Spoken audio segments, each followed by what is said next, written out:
CMR ఇప్పుడు మరింత వైభవంగా విశాలంగా మన ఉప్పల్లో గ్రాండ్ రీఓపెనింగ్ 28 మార్చ్. 62 ప్రాజెక్టులు చేపట్టి 24 ప్రాజెక్టులు పూర్తి చేశాం. 32 లక్షల ఎకరాలకు సాగునీరు స్థిరీకరణ చేశాం. 7 లక్షల ఎకరాలు అదనంగా ఆయకట్టు తీసుకొచ్చాం. ఇంకో పక్క ఒక్క రాయలసీమలో 12,000 కోట్ల రూపాయలు ఖర్చు పెట్టిన పార్టీ తెలుగుదేశం పార్టీ. ఒక్క అంద్రి నీవా పైన 4,200 కోట్లు ఖర్చు పెట్టాం. పనులు పరిగెత్తిచ్చాం. రాత్రిలో నేను వచ్చి అక్కడే బస చేసి అధికార యంత్రాంగాన్ని అప్రమత్తం చేసి అడ్డంకులు తొలగించి శ్రీశైలంలో వచ్చే నీళ్లు వీకోట వరకు తీసుకొస్తే దుర్మార్గులు 90% పూర్తి చేసిన పనులు 10% చేయలేక చెరువులకు నీళ్లు ఇవ్వలేక పొలాలకు నీళ్లు ఇవ్వలేక త్రాగునీటి సమస్య సృష్టించే పరిస్థితి వచ్చారు.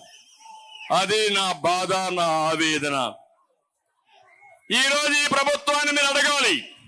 మీరు వచ్చారు, ఈ రోజు వస్తున్నాడు ముసుగు వీరుడు వస్తున్నాడు.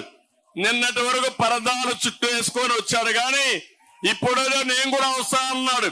నేను అడుగుతున్నా, అతనికి స్వాగతం పలకాల్సింది ఖాళీగా ఉండే రోడ్లు, ఇండ్లు. ఏ ఒక్క వ్యక్తి అతన్ని గాని పలికితే సహకరిస్తే రాయలసీమకు అన్యాయం చేసుకుంటాం. రాయలసీమ ద్రోహి నువ్వు రావడానికి వీలు లేదు జగన్మోహన్ రెడ్డి గట్టిగా చెప్పాలి. చెప్పడానికి సిద్ధంగా ఉన్నారా మీరు? 2,165 కోట్లు ఖర్చు పెట్టాడు. ఒక్క ప్రాజెక్టు పూర్తి చేయలేదు. 102 ప్రాజెక్టులు రద్దు చేశాడు. ఒక్క ఉమ్మడి చిత్తూరు జిల్లాలో 25 ప్రాజెక్టుల్ని రద్దు చేసిన నీచ చరిత్ర ఈ వైఎస్ఆర్ కాంగ్రెస్ పార్టీది. నేను ఒకటే ఆలోచించాను, ప్రతి ఒక్క ఎకరాకు నీళ్లు ఇవ్వాలని.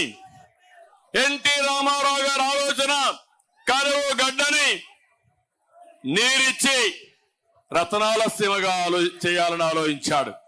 నేను ఆలోచించాను, ఒక కృష్ణా జలాలే కాదు గోదావరి జలాలు ఈ రాయలసీమకు తీసుకొచ్చి మీ జీవితాల్లో వెలుగులు ఇవ్వాలని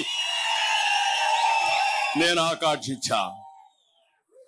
2,165 కోట్లంటే సాక్షి పేపర్ ఉంది ఇక్కడ, పనికి మాలిన అవినీతి పేపర్. సుమన్ టీవీలో మీ పర్సనల్ అండ్ బిజినెస్ ప్రమోషన్స్ కోసం కింది నెంబర్కి కాంటాక్ట్ చేయండి.